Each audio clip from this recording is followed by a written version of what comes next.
أعوذ بالله من الشيطان الرجيم.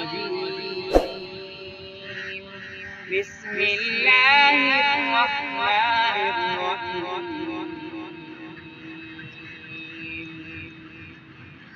أرأيت الذي يكذب بالدين فذلك الذي يدعو اليتيم ولا يحض على طعام المسكين فويل للمصلين الذين هم عن صلاتهم ساهون الذين هم يراءون